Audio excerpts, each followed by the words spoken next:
Welcome back, dear friends, to the Crimson Academy course on the Kitab-i-Iqan. In this section, we're covering paragraphs 88 through 90 of the Kitab-i-Iqan. Baha'u'llah describes how the religious leaders in every dispensation deprive themselves and their followers from receiving the bounties bestowed upon them by the new manifestation of God. In this section, we need to look for the following key points. The arguments made by the Muslims in rejecting the Bab were very similar to the reasoning of the Christians who denied Muhammad. The dispensation of Muhammad was intended by God to succeed Christianity. The selfish desires of religious leaders have been the cause of their opposition to the manifestations of God. The Word of God is profound and difficult to understand. In paragraph 88, Baha'u'llah states that the arguments made by the Muslims in rejecting the Bab were very similar to the reasoning of the Christians who denied Muhammad. Likewise, religious leaders have misunderstood the prophecies made about the coming of the next manifestation of God in every age. This phenomenon was not exclusive to the revelation of the Bab or to his time. Baha'u'llah also describes the reasons for the rejection of a manifestation of God in Epistle to the Son of the Wolf. This book was revealed in response to the cruelties committed by Sheikh Muhammad Taghi, the son of the wolf, a title given to him by Baha'u'llah. In this book, Baha'u'llah asks the Sheikh, what proof did the Jewish doctors adduce wherewith to condemn him who was the Spirit of God, Jesus Christ, when he came unto them with truth? What could have been the evidence produced by the Pharisees and the idolatrous priests to justify their denial of Muhammad, the apostle of God, when he came unto them with a book that judged between truth and falsehood, with a justice which turned into light the darkness of the earth, and enraptured the hearts of such as had known him? And this is from Epistle to the Son of the Wolf, page 81. He then warns the Sheikh, indeed thou hast produced in this day the same proofs which the foolish divines advanced in that age. Such reasoning has not only deprived the Christians from recognizing the revelation of Muhammad, but has also hindered the majority of them from recognizing the Bab and Baha'u'llah. Baha'u'llah then quotes a verse from the Quran to illustrate how the Christians asked Muhammad about the location of the angels who were promised to accompany him. The following includes additional verses from the section of the Quran. This is from the Quran, chapter 25, verses 5 through 20, quoted by Baha'u'llah. And the infidels say, this Quran is a mere fraud of his own devising, and others have helped him with it who had come hither by outrage in life. And they say tales of the ancients that he hath put in writing, and they were dictated to him morn and eve. Say, he hath sent it down who knoweth the secrets of the heavens and of the earth. He truly is the gracious, the merciful. And they say, what sort of apostle is this? He eateth food, and he walketh the streets, unless an angel be sent down and take part in his warnings, or a treasure be thrown down to him, or he have a garden that supplieth him with food. And those unjust persons saying, ye follow but a man enchanted. There are other verses in the Quran that relate similar incidents and allegations. Here is another example. And this is also from the Quran, chapter 6, verses 7 through 10. And had we sent down to thee a book written on parchment, and they had touched it with their hands, the infidels had surely said, This is not but plain sorcery. They say too, unless an angel be sent down to him. But if we had sent down an angel, their judgment would have come on them at once, and they would have had no respite. And if we had appointed an angel, we should certainly have appointed one in the form of a man, and we should have clothed him before them in garments like their own. On this theme, Shaykh Effendi states that the dispensation of Muhammad was intended by God to succeed Christianity, and it was therefore the duty of the Christians to accept it as firmly as they had adhered to the religion of Christ. And this is from the Beloved Guardian, cited in Lights of Guidance, page 495. He continues, the dispensation of Muhammad, like all other divine dispensations, has been foreordained, and that as such forms an integral part of the divine plan for the spiritual, moral, and social development of mankind. This again, friends, is from the Beloved Guardian, cited in Lights of Guidance, page 495. In the same message, Shaykh Effendi makes the following noteworthy statements on Islam and its relationship to Christianity. Islam is not an isolated religious phenomenon, but is closely and historically related to the dispensation of Christ and those of the Bab and Baha'u'llah. Due to the historical order of its appearance, and also because of the obviously more advanced character of its teachings, Islam constitutes a fuller revelation of God's purpose for mankind. The so-called Christian civilization, of which the Renaissance is one of the most striking manifestations, is essentially Muslim in its origins and foundations. When medieval Europe was plunged in darkest barbarism, the Arabs, regenerated and transformed by the spirit released by the religion of Muhammad, were busily engaged in establishing a civilization the kind of which their contemporary Christians in Europe had never witnessed before. It was eventually through Arabs that civilization was introduced to the West. It was through them that the philosophy, science, and culture which the old Greeks had developed found their way to Europe. The Arabs were the ablest translators and linguists of their age, and it is thanks to them that the writings of such well-known thinkers as Socrates, Plato, and Aristotle were made available to the Westerners. It is wholly unfair to attribute the efflorescence of European culture during the Renaissance period to the influence of Christianity. It was mainly the product of the forces released by the Mohammedan dispensation. From the standpoint of institutionalism, Islam far surpasses true Christianity as we know it in the Gospels. There are infinitely more laws and institutions in the Quran than in the Gospel.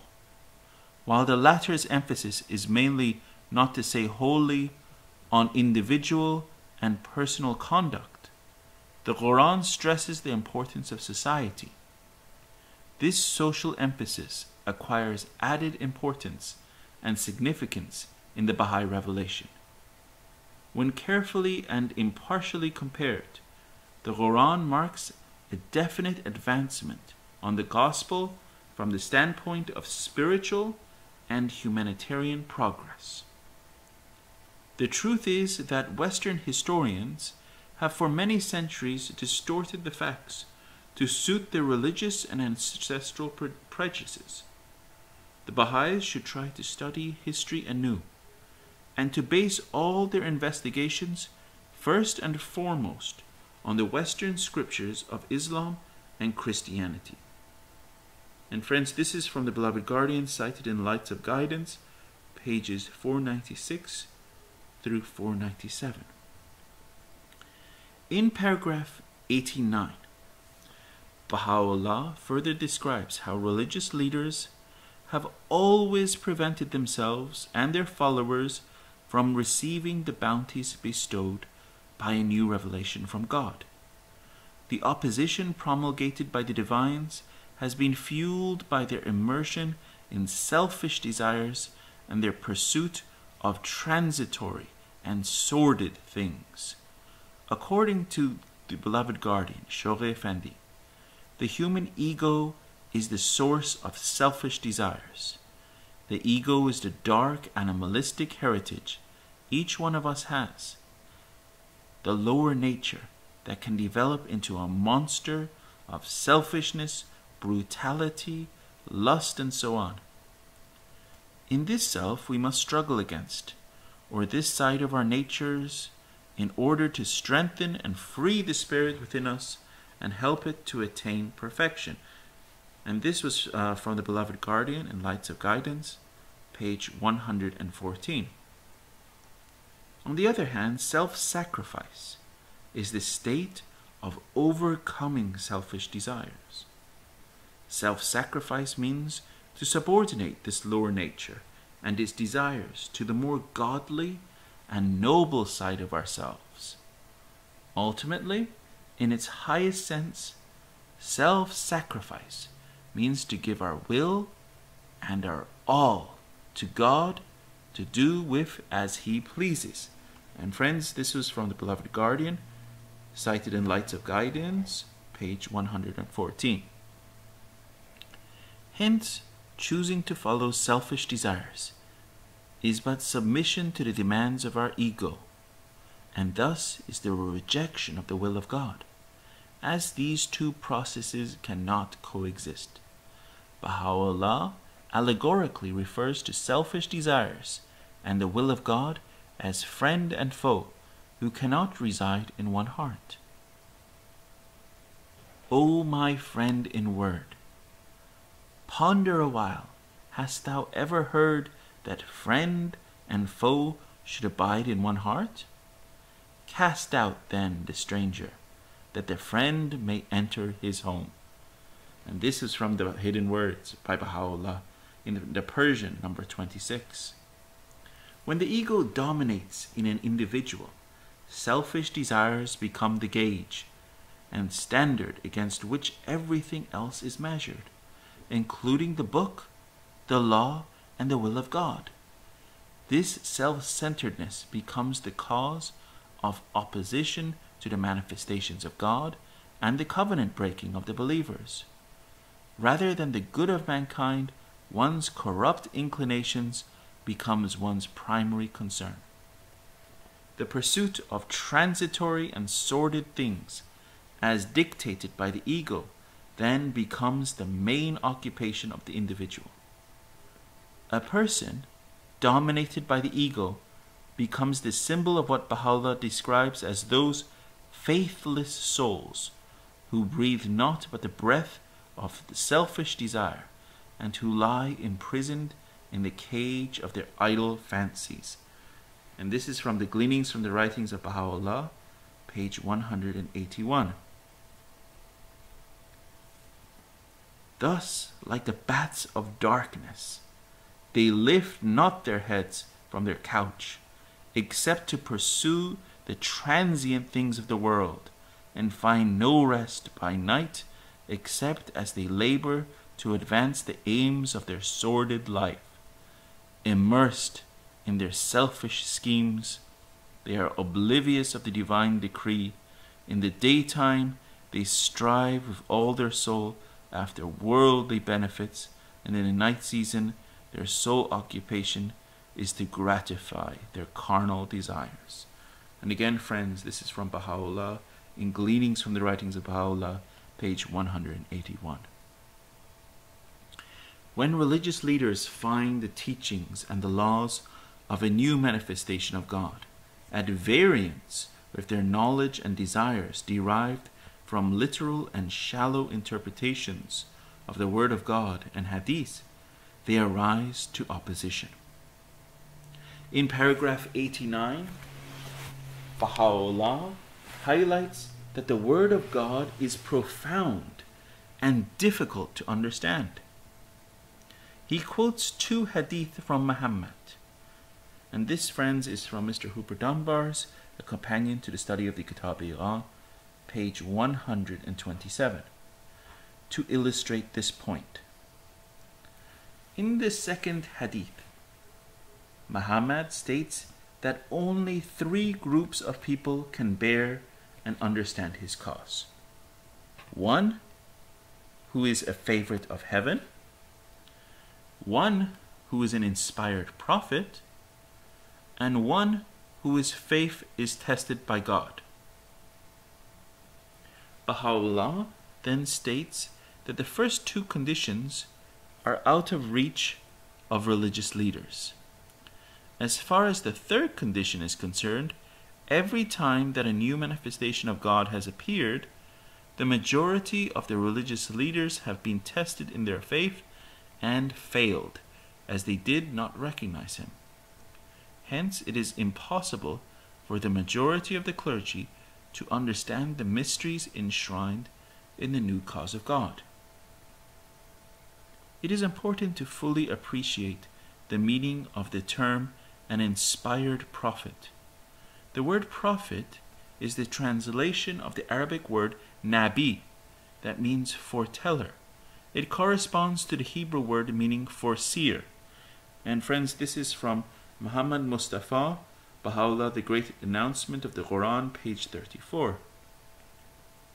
This word has been used in the sacred writings of the past to refer to different conditions and stations. Generally, the manifestations of God have been called prophets. For example, in the Bible it is stated that, "And there arose not a prophet since in Israel like unto Moses." And this is from Deuteronomy chapter 34, verse 10. In the Old and New Testaments, a prophet has a more specific meaning and is often spelled with lowercase prophet. A prophet is inspired in his dream or vision to foresee events that will occur in the future. For example, Joseph had a vision. Daniel prophesied the future in his dream, and St. John had what were called prophetic revelations or visions. Such prophets are also called minor prophets, differentiating them from independent manifestations of God, with the power of bringing a new revelation from God. In the Quran, Muhammad, Moses, and Jesus are referred to both as the prophet, Nabi, and an apostle, Rasul, of God. Muhammad has distinguished between the independent manifestations of God and the minor prophets such as Aaron or the prophets of Israel who were inspired in their dreams. A good example of this distinction in the Quran is the following verse. And this is the verse in the Quran, chapter 19, verses 52 through 54. And it states, "And commemorate Moses in the book, for he was a man of purity. Moreover, he was an apostle, a prophet. From the right side of the mountain we called to him, and caused him to draw nigh to us for a secret converse. And we bestowed on him in our mercy his brother Aaron, a prophet." And this prophet is lowercase prophet. And with Moses it was capital prophet. In this verse, Moses has been called both a prophet and an apostle, whereas Aaron is referred to only as a prophet. We know that Aaron was not a manifestation of God, but a promoter and protector of the cause established by Moses. From the above analysis, it can be concluded that the inspired prophet is a reference to minor prophets, not the manifestations of God. Thank you, dear friends.